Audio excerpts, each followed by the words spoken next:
বিস্তীর্ণ মাঠের সম্মুখে পিল্লাই এক রাজপ্রাসাদ, যার সামনে দাঁড়ালেই নিজেকে ক্ষুদ্র মনে হবে। বাংলার ইতিহাসে হারিয়ে যেতে বসা এক নদী, সরস্বতী নদী। তারই পশ্চিম পাড়ে গড়ে ওঠা প্রায় 60 ফুট উচ্চতার এই প্রাসাদ, যার সম্মুখে প্রায় 50 ফুট উচ্চতার ডোরিক স্থাপত্যের গড়ে ওঠা 10টি স্তম্ভ, যা সারা বাংলায় শুধুমাত্র এই প্রাসাদটিতেই দেখতে পাওয়া যাবে। অষ্টাদশ খ্রিস্টাব্দের শুরুর দিকে আন্দুল রাজা রাজনারায়ণ রায় প্রায় 2,82,00,000 টাকা খরচ করে তৈরি করেন এই আন্দুল রাজবাড়ি, যার নাম আনন্দমঠ। কে এই রাজনারায়ণ, আর কেনই বা তৈরি করতে গেলেন এই প্রাসাদ, সেই নিয়েই আজকের আমাদের এই গল্প। আনন্দধুলি থেকে অপ্রভংশ হয়ে বর্তমানে আন্দুল। হাওড়া থেকে 20 কিলোমিটার দূরে অবস্থিত এই আন্দুল।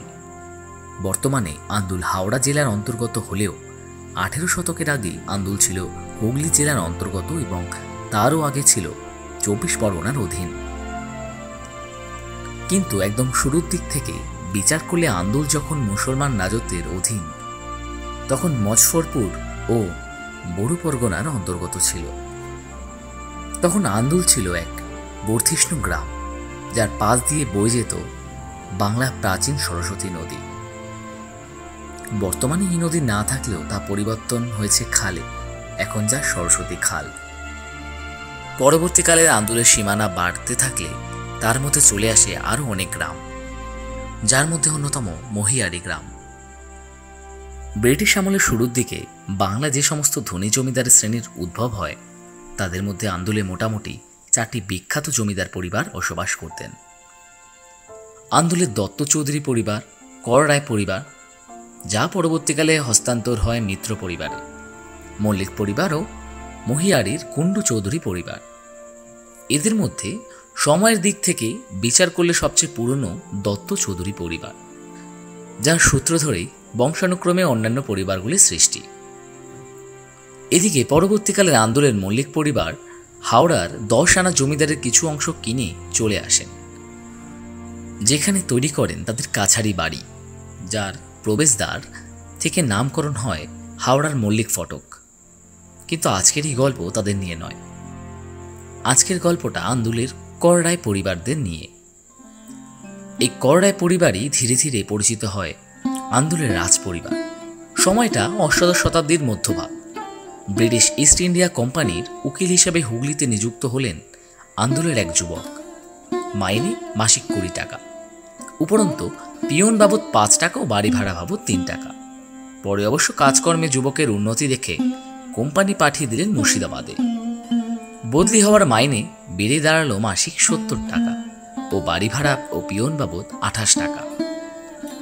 ইংরেজি, ফার্সি, পার্সি জানা এই যুবক কিছুদিনের মধ্যেই সাহেবদের মন জয় করে নিলেন।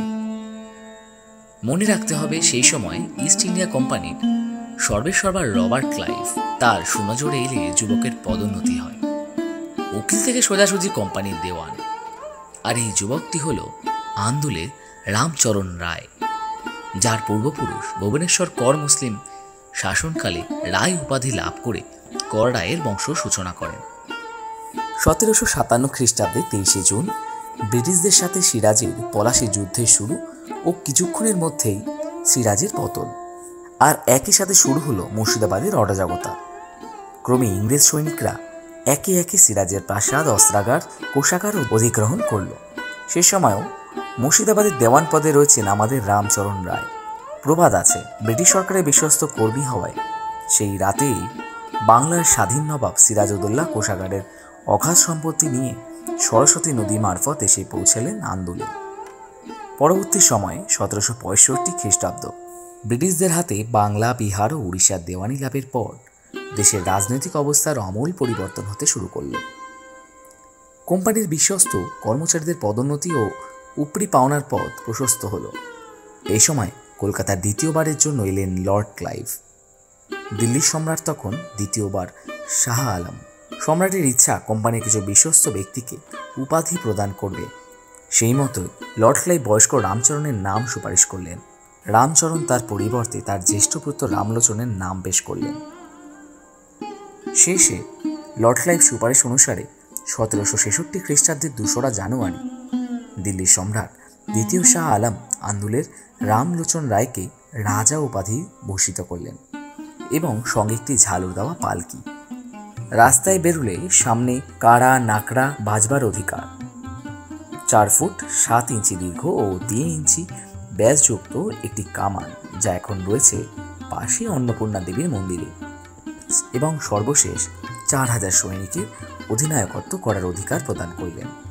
পিতা রামলোচন রায় আন্দুল রাজবংশের সূচনা করলেও মূলত নামলোচনই এই বংশের ভিত্তি স্থাপন করেন। 1774 খ্রিস্টাব্দে বাংলার গভর্নর হিসেবে ওয়ারেন হেস্টিং, তিনিও রামলোচনের নিষ্ঠা ও রাজভক্তিতে খুশি হয়ে তাকে মহিষাদল মৌজার জায়গির দেন এবং ঝোড়াহাট গ্রামটি নিষ্কর দান করেন। যদিও পরবর্তীকালে রানীর অনুরোধে মহিষাদল মৌজার জয়গির মহিষাদলের পুরনো অধিপতিকেই ফিরিয়ে দেন।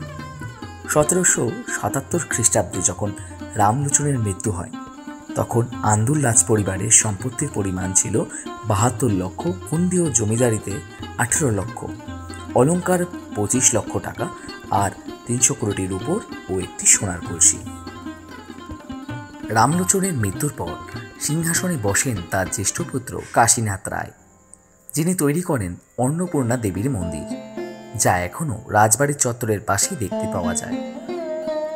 1807 খ্রিস্টাব্দে কাশীনাথ মারা যান তার একমাত্র পুত্র সন্তান রাজনারায়ণকে রেখে। 4 বছরের নাবালক পুত্র রাজনারায়ণ আন্দুল রাজের উত্তরাধিকারী হন। স্বভাবতই রাজার সাবালক হওয়ার আগে অবধি রাজকার্য চালিত হতো কোর্ট অফ ওয়ার্ডস মেনে। রাজনারায়ণ ছিলেন তৎকালীন প্রসিদ্ধ হিন্দু কলেজের ছাত্র। মাতৃভাষা ছাড়াও সংস্কৃতি, ইংরাজি, পার্সি, উর্দু ভাষায় ছিলেন অসাধারণ জ্ঞান। এছাড়াও তখনকার ইয়ং বেঙ্গল আন্দোলনের অন্যতম সদস্য ছিলেন তিনি। সংস্কৃত সাহিত্যে অসীম দক্ষতা থাকায় পরবর্তীকালে বিভিন্ন শাস্ত্রজ্ঞ পণ্ডিতদের নিয়ে রচনা করেন কায়স্থ কৌস্তব নামক গ্রন্থ। 1835 খ্রিস্টাব্দে বাংলার গভর্নর লর্ড অ্যাকল্যান্ড রাজা রাজনারায়ণকে রাজবাহাদুর উপাধিতে ভূষিত করেন এবং সেই উপলক্ষে সম্মানসূচক হিসাব রত্নখচিত একটি তরবারি ও একটি ছুরি প্রদান করেন, বর্তমানে যা আন্দুল রাজবাড়ি নামে পরিচিত।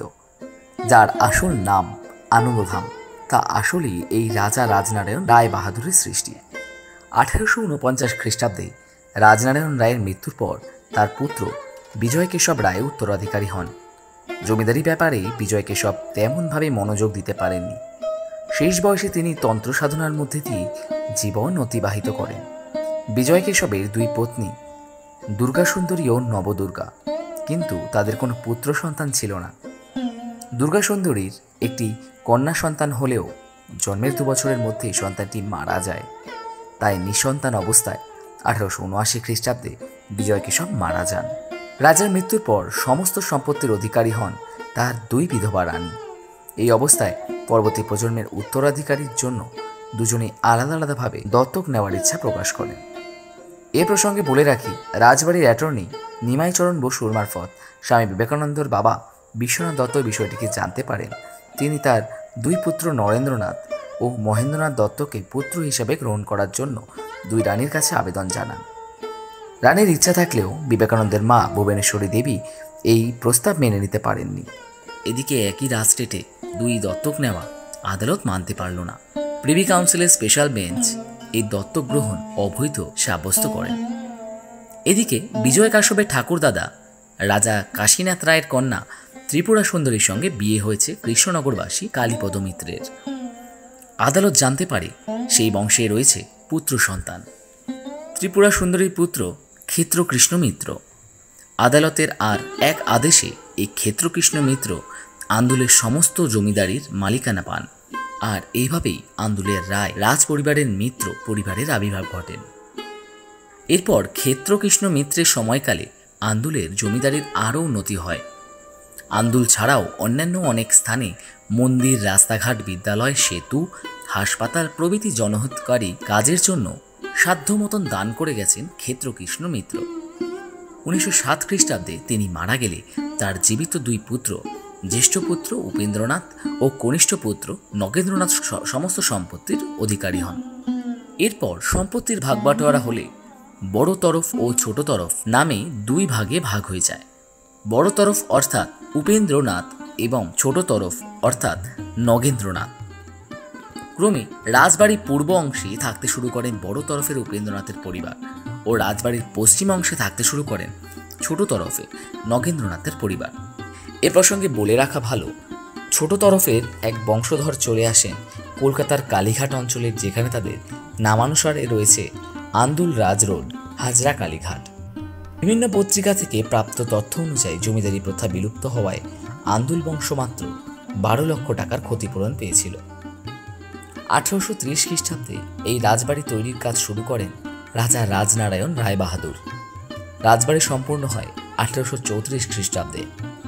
প্রায় 60 ফুট উঁচু এই রাজবাড়ির বাংলার ইতিহাসে কিন্তু এক বিরল দৃষ্টান্ত।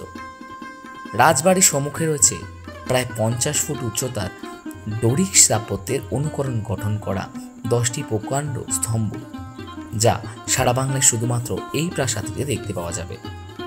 স্তম্ভগুলির পরিধি এতটাই বেশি যে কমপক্ষে 3 জন মানুষ একে অপরকে হাত ধরে দাঁড়ালেও তবে স্তম্ভটির পুরোপুরি বেষ্টন করা যাবে।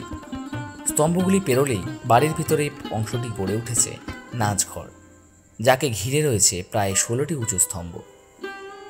নাচঘরের দুপাশে রয়েছে 3 তলা ভবন, যা প্রতিটি তলা প্রায় 20 ফুট উঁচু। আর এই অংশে রাজবাড়ির সদস্যরা বসবাস করত। বর্তমানে এখনও তাদের উত্তরসূরিরা এখানে বসবাস করে আছেন। কিন্তু বর্তমানে রাজবাড়ির অবস্থা খুবই শোচনীয়। হেরিটেজ বিল্ডিং হিসেবে মর্যাদা পেলেও বাড়ির রক্ষণাবেক্ষণে তেমন কোনো ভূমিকা নেই। রাজবাড়ির বাইরে প্রকাণ্ড থামগুলি থেকে কবেই পলেস্তারা খসতে শুরু করেছে।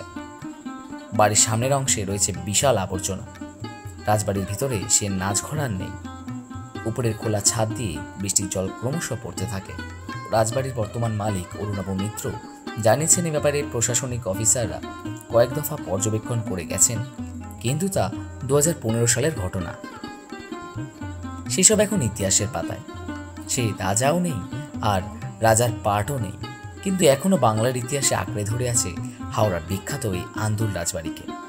আর রয়েছে রাজবাড়ির বিখ্যাত দুর্গাপুজো, যে দুর্গাপুজোর সূচনা করেন রাজা রামলোচন রায়। আর এই দুর্গাপুজো উপলক্ষে হাজির হয়েছিল তখনকার ব্রিটিশ সরকারের সর্বেশ্বর বা লর্ড ক্লাইভ। তবে সেই প্রসঙ্গে আজ থাক, এর পরের গল্পে থাকবে সেসব তথ্য, যা দিয়ে শুরু হবে আন্দুলের দুর্গাপুজো।